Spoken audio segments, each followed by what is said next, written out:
Yeah, okay, Strauss, enough of that. Although I know you would love to see all 800 deaths that resulted from this challenge premise, the title of the video doesn't say I tried to beat Slay the Spire with 0 energy. Oh no, the run you're about to see is something truly special.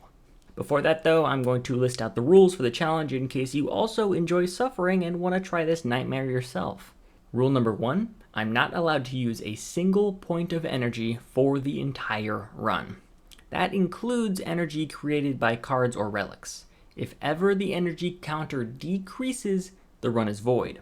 Rule number 2, anytime a card's energy value is changed to 0, I am allowed to play it. That means cards created by potions are allowed, cards modified by other cards like Madness or Forethought are allowed, and cards with 0 energy cost after upgrades like Zap or Exhume are allowed. The only restriction here is Snecko Eye. The difficulty of this challenge comes from the fact that you're not allowed to play good, high-energy cards, and if I reset for Snecko Eye from Niao, then the run turns into, I beat Slay the Spire, but I can only play a random 25% of my cards, which isn't nearly as easy to make a clickbaity thumbnail for. If I do end up encountering Snecko himself, however, any cards that he modifies are fair game because that's just one combat rather than the whole run. Alright, let's get this party started. I grabbed Niao's Lament for a much-needed easy first few battles. For character choice, it was between the Silent and the Defect, as they're the only two that can deal damage with their starting kits. I opted to go for the Defect as the only playable card for the Silent is a pretty terrible 3 damage Neutralize, which, with her large deck size, has a very low likelihood of being drawn anyways. The Defect, on the other hand, starts with Cracked Core, a guaranteed 3 damage per turn, which was enough to secure Chilled from the Slimes, the only way I would be able to channel Frost, which, similarly to the benefits of Lightning Orbs, gives me guaranteed block every turn. With all 10 cards in my starting deck costing 1 energy, even if I get a 0 cost card, I'd really only be able to play it every other turn if I were lucky. With that in mind, I took a bit of damage from the Wing statue in order to remove a useless strike. From the Jawworm, I picked up one of the only 0 cost cards that provides block, Steam Barrier. When you realize that the only form of 0 cost defense for the Defect are Steam Barrier, Frost, and Boot sequence, the 20 hours of attempts should start to make sense. The Golden Idol was up next, which I grabbed for 18 damage. In the first shop of the run, I picked up Swift Strike, a 0 cost colorless card that is really only slightly better than Strike. Thanks to Niao's Lament, I was able to fight the first and only elite of the run, the 3 Sentinels. From the combat, I picked up the semi-useful meal ticket and the best card in all of Slay the Spire, Claw. I know I've gassed up Perfect Strike and Loop and Skewer, but I mean, come on. Claw's the type of card that I'd pick up halfway through an Ascension 20 run and then draw against the heart instead of buffer and still smile as I get my head caved in. It's just that good. And its S-tier qualities are multiplied tenfold in this challenge, as with practically 0 other scaling, that +2 damage turns this card into a god killer. After fawning over Claw for a little bit, I picked up my first useless relic of many, the Lantern, a normally great energy relic that I will blur for the rest of the run. My next event space was Note for Yourself. Okay, no, let me explain before you type out your 500-word comment about how the run is void. A couple of attempts ago, I was on a run where I bought a Claw from a shop. The run was clearly not going to work out, so I decided to store the Claw in exchange for a Strike. I have never lied in my entire life, so if I see one comment about me cheating the Claw in, I'm deleting my entire channel. Okay? Back to the run. My Act 1 chest gave me Bag of Marbles, and my first real encounter was against the Louses. With no real way of putting up more than like 6 block, I took a beating. You know things are rough when the Louses get 14 damage in. A beautiful Claw was my hard-fought reward. Unfortunately, I didn't have much time to appreciate it, as in the next room the Red Slaver continually stabbed me with his weird-looking spear, bringing me down to 26. I picked up Go for the Eyes, a great way to reduce incoming damage besides my meager block, and then traded 11 HP for some gold with a shop on the horizon. Before indulging in consumerism, I took a quick nap at the rest site and was unfortunately quite disappointed with the merchant's relic and card selections. With 220 gold and the Act 1 boss quickly approaching, I removed a strike from my deck and then bought an attack potion and... Oh yeah, okay. I don't know if you caught this, but I got 2 energy potions from the first 2 combats of the Act. What cruel irony is that? Well, regardless, one of them got thrown in the trash to make room for the merchant's strength potion. An upgrade to a zap at the rest site took its energy cost down to 0, finally giving me a way to channel lightning, and then it was time for the Hexaghost. A big number of the resets for this challenge were because of the Act 1 boss. It's probably no big surprise to anyone, but this challenge results in pretty much my entire hand getting played every turn.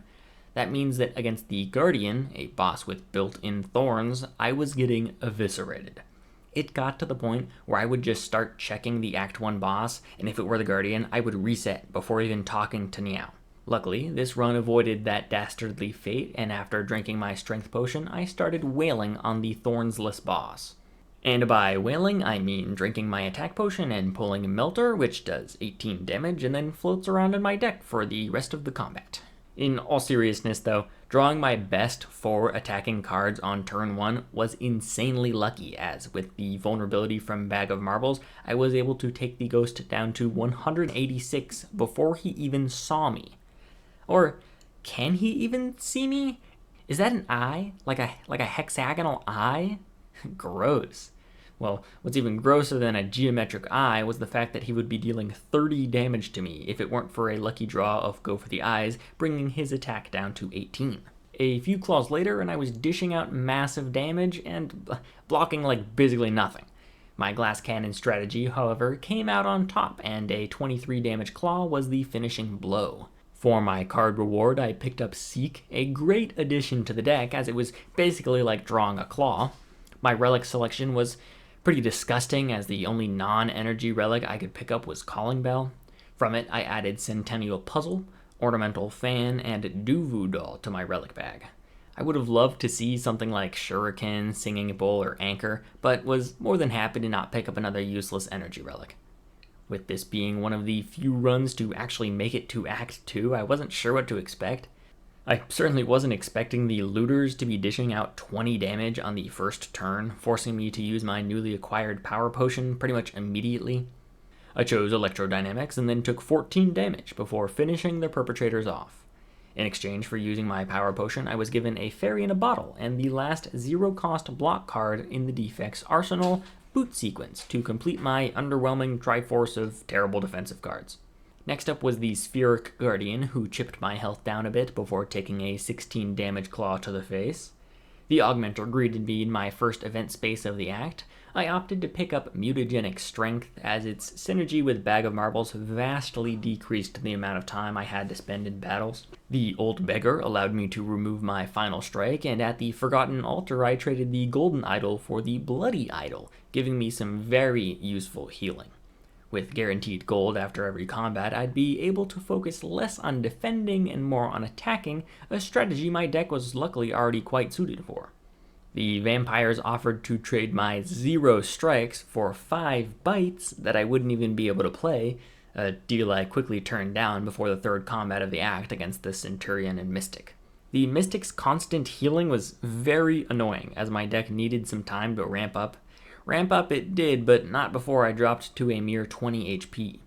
A surprise shop healed me up to 40 and allowed me to pick up Deep Breath, a great colorless card that, if drawn, would let me get my 0-cost claws back into action much quicker. I also picked up a skill potion, which would come in handy later. My Act 2 chest had a fantastic defect-specific relic, gold-plated cables, which are definitely blue, so I don't know what gold plating they're talking about. I got a bit of a scare in my fight with the Sentinel and Spheric Guardian, but a lucky triple claw draw, sorry, but pulled me through the risky battle. After a much-needed rest, I fought off the Cultist and Chosen, rested again, fought off a Bird and Chosen, smithed Seek, and entered the boss room. The Bronze Automaton was a beast. With 3 artifacts, I wouldn't be able to weaken him with Go for the Eyes for at least a few turns, which is very unfortunate, as all this guy needs is a few turns. 5 turns, to be exact, before he beams me back to hell. I made a rare smart play and held off on using Chill until he spawned his minions, as it would give me 3 Frost, which, with blue-plated cables, yeah, I know I said blue, would passively block 8 damage every turn. Not a lot, but just enough with a speed potion boosted boot sequence to block almost all of the Automaton's Hyper Beam. With his kill move behind me, I was free to start clawing away at his headless armor. Just in the nick of time, I was able to deal the finishing blow with only 2 HP left. The Spire decided to kick me while I was down after such a tense battle by giving me 3 unplayable card choices and only 1 semi-decent boss relic empty cage, which allowed me to remove 2 of the last 4 defends in my deck. This was the first run to make it to Act 3, and I was stressing. My stress seemed to be for naught, however, after a very clean fight against the Orbwalker and an even cleaner fight with the Darklings. From the Orbwalker, I picked up Beam Cell, then spun the Wheel of Fate to take 7 damage. The Spire Growth was combat number 3, and I was finally given another Claw. I'll remind you that in all of Act 2, I added 2 cards to my deck and removed 3, so Claw was a sight for sore eyes. The Transient was my next challenge, or I guess not really a challenge, as I scaled at pretty much the same rate he did. And I bet that 70 damage attack costs more than 0 energy. That's all I'm saying. At the shop, I removed yet another defend, leaving me with only 2 unplayable cards. I also bought a focus potion, as it would double the damage negation from my Frost. My next event space was Winding Halls, which kind of sucked because I don't really want to pick up Madness with almost an entire deck of 0 cost cards. I don't need to heal, and max HP is very nice to have. I ended up picking the Curse, as it would give me an additional strength thanks to Duvu and my deck was big enough that it hopefully wouldn't cause too much trouble. My Act 3 chest gave me the disappointing question card with like 3 combats to go in the run. With only 71 gold, I decided to take the Red Mask, adding yet another turn 1 relic to my arsenal. At the rest site, I finally upgraded Dual Cast, reducing my unplayable card count to 2 once more. The shapes were waiting for me in the next room, and thanks to my newly upgraded Dual Cast, didn't give me much trouble. The last event space of the run almost had me risking it all for a rare relic.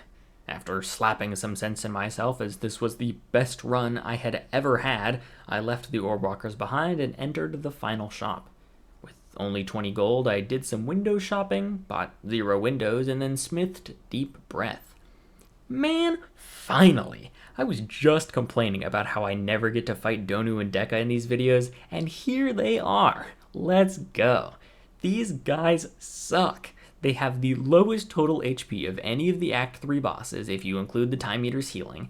They have the lowest total damage output as long as you don't throw and let Donu buff himself to the moon, and they look so stupid. Like, it is so obvious that the devs just like ran out of ideas for the bosses. You've got a literal deity that is worshipped by other monsters in the Spire, a 4th dimensional slug thing that consumes the concept of time, and I don't know, how about a donut and that thing from The Sims? Okay, a quick aside, do you guys know what that thing is called? It's called a plumb bob. Yeah, I don't know either. Anyways, since every other turn he buffs the both of them, once Donu is gone, Deca's attack is locked. As such, I started throwing claws at him. Thanks to my bag of marbles and Red Mask, the artifacts they both start with were wiped out before the battle even started, meaning that Go for the Eyes and Beam Cell could start tearing them apart. With my Focus Potion and gold-plated cables, my Frost was putting up 12 block every turn, and with full health, they were having a hard time breaking through. With Donu scaling at only 2 strength every other turn, there was no way they'd be able to outpace my 4 claws. A Beam Cell was the end of Donu, and with only 9 strength, Deca would have to pull some pretty crazy money moves if he wanted to come out victorious. And he certainly did try. If it weren't for a dual-casted Frost, his 38 damage would have torn straight through me. Instead, it was me, with a 37 damage claw, tearing the boss apart. Turns out energy is really just a suggestion when it comes to beating Slay the Spire, as long as you keep one important thing in mind.